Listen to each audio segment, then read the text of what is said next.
Greetings. My name is Tina Sampson, certified spiritual life coach and founder of Crossing Time Coaching. Welcome to this episode of Tea Time with Tina on Tuesdays.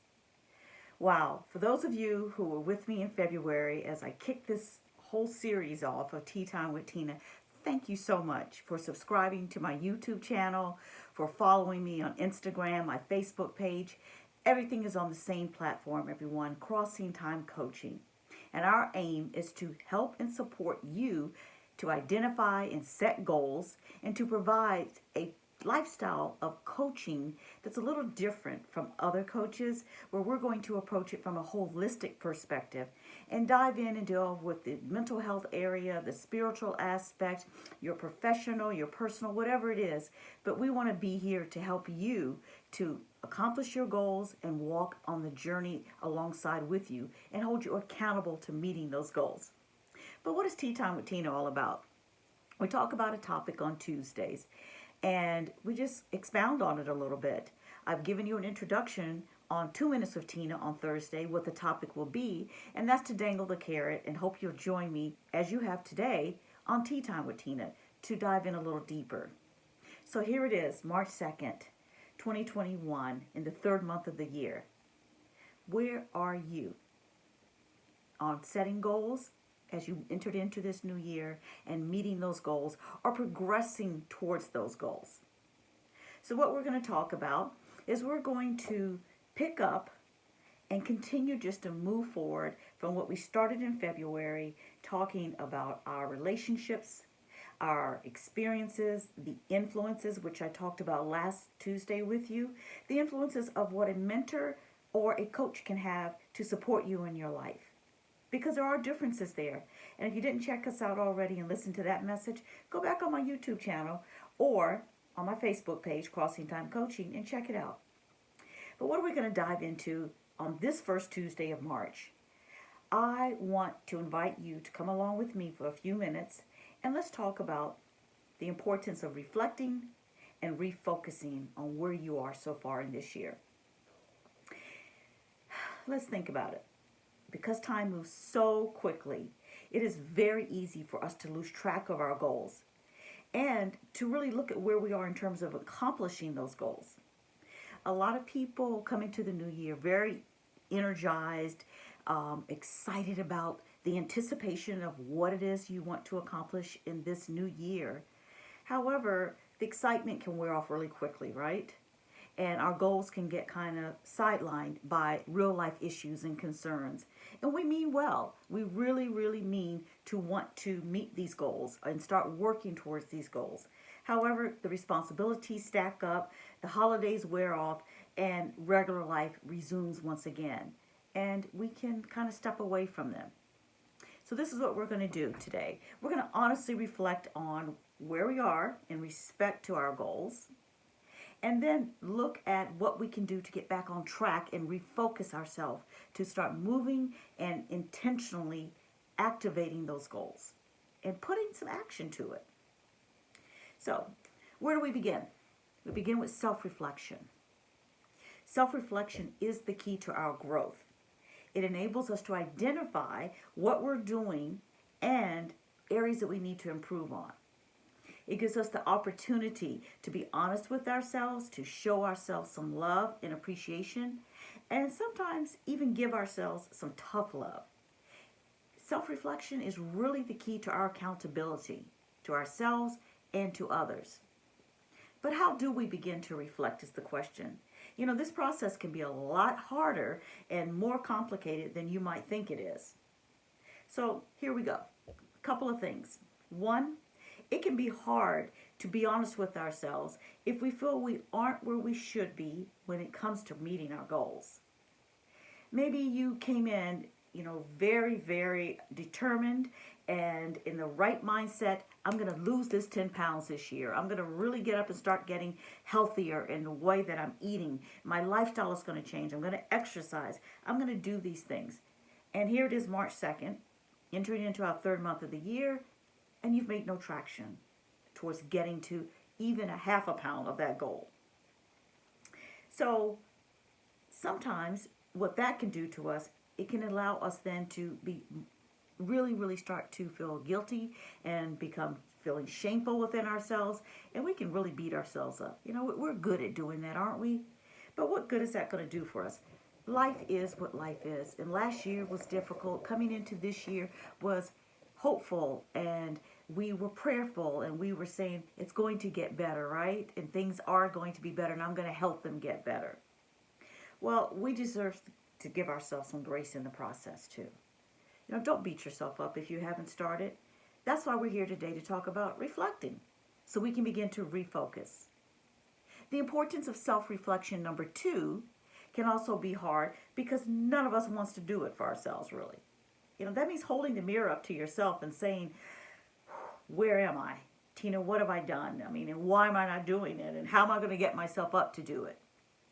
So only you truly know your capabilities and whether or not you are giving your 110%, not just the 100%, but the 110%. You're raising the bar above what the highest level says we should be doing, and you're pressing towards the mark at an even greater level. We have well intentions for ourselves.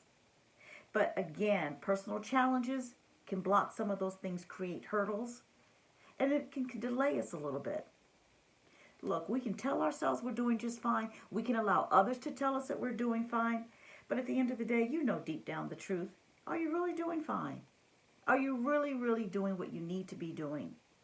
And if you're not, why aren't you? The third reason why self-reflection is really important, but can be difficult, because it takes time, emotional effort, and sometimes, cha-ching, some money. Okay? Keeping it real. Hey, maybe the pandemic has given you some time to reprioritize your task that normally we wouldn't put into priority.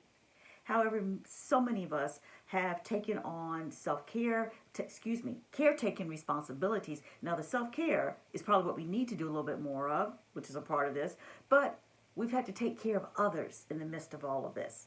We have full-time jobs. You may be struggling with some health concerns, or someone near and dear to you is. So, there's just not enough hours sometimes in the day without us really just dropping down on our face and saying, I shoulda, coulda, woulda done that. But I couldn't. So the last thing we want to do is, in this free time, is to think about things we aren't accomplishing, but what can we do to accomplish them?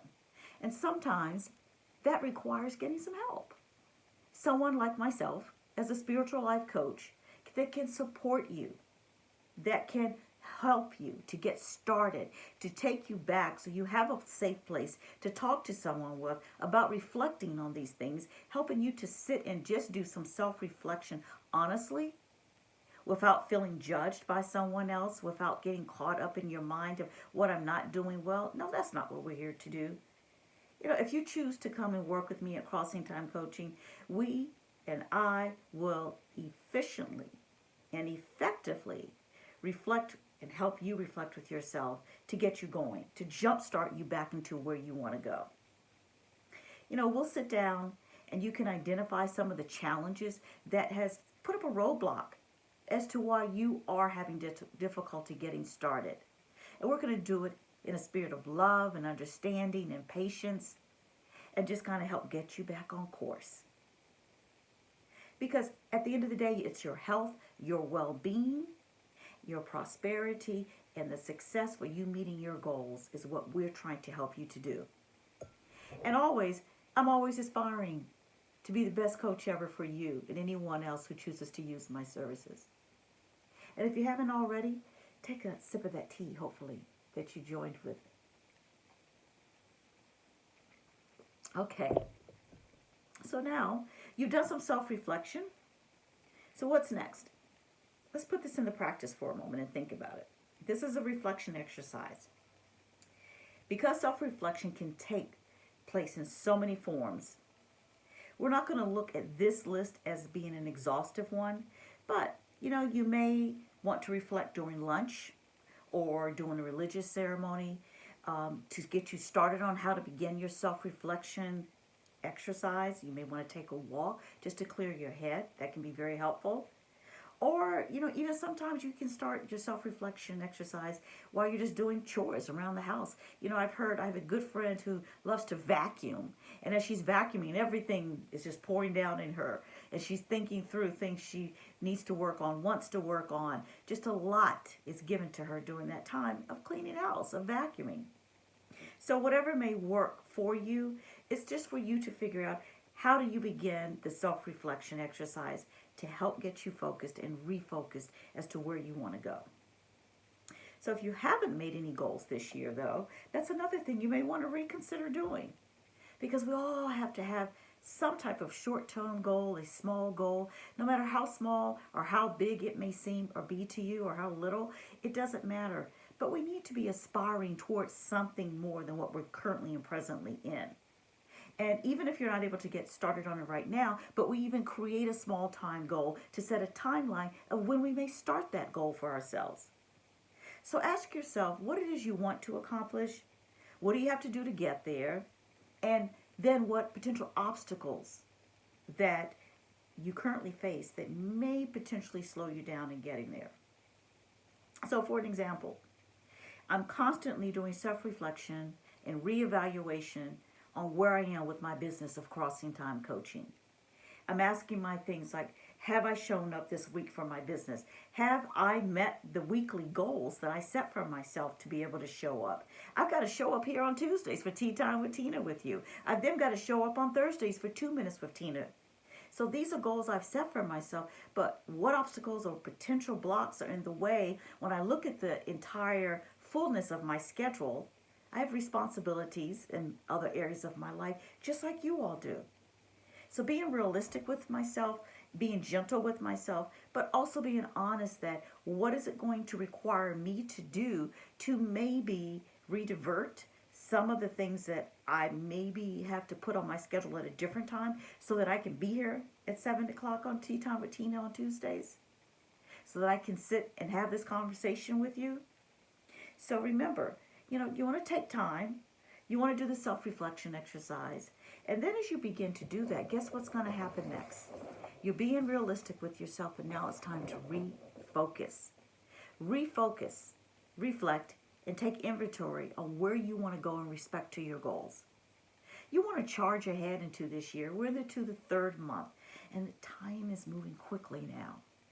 So while the shininess of the new year may have worn off, you may be in a seasonal depression state, which is very real, and you're just craving warm weather in spring, such as myself. Come on, hurry up enough already. Or you may just be experiencing some pandemic fatigue. So we have to find ways to keep ourselves inspired, focused, and disciplined. Inspired, focused, and disciplined. Check it out. I didn't say motivated, because motivation comes and goes, like the tide that flows in and the tide that flows out. It is not the steady place to be. What we want to do is we want to stay inspired in what we're trying to do, stay focused on the task at hand, and be disciplined in doing what we know we need to do to accomplish it, so that we can check those timelines off that we have put in the part of our SMART goals. Because that T is the timeline part of the SMART. So here we are. Reflecting allows us to figure out what we're doing, and then refocusing brings us to our why are we doing it. By remembering why we want to accomplish certain goals, we remind ourselves why the goal was important to us in the first place. Sit on that one for a minute and let that marinate. And I'm going to have another sip of tea while you do that. So let's wind this down. Don't want to take up too much of your time.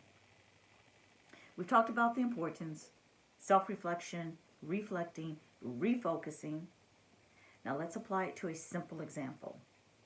Say last December you set a goal to sign up for an oil painting class so that you can improve your painting. You did this because painting is very therapeutic to you. But you want to improve your technique as well so you can start painting portraits for you and your loved ones. You kept painting in your free time, but now in March, here it is, on the 2nd, you notice your painting hasn't improved and you didn't sign up for that class. And now your mother's birthday is just around the corner and you're not going to have that portrait you wanted for her birthday. By reflecting on the fact that your painting hasn't improved and you haven't signed up for the class, you now can start to refocus on your goal by improving your painting technique, painting a portrait for your mother, and get in that class immediately. And don't feel defeated in the process. And don't beat yourself up and get caught up in your head that you have failed on something. Just refocus and do it. Sign up for the class. Start practicing your technique. Go on YouTube. You know, there's everything on YouTube to learn how to do something. And if your class comes later after your mother's birthday, just do it. That's the first step to accomplishing a goal. Getting up and putting action to it. So, thank you so much once again for joining me this Tuesday with Tea Time with Tina. And I hope to see you back here next Tuesday. But don't forget, check me out on Thursday with 2 Minutes with Tina. And then I'm going to tell you what we'll talk about next week. Until we see each other again, enjoy some tea. Join me next week, and peace and blessings.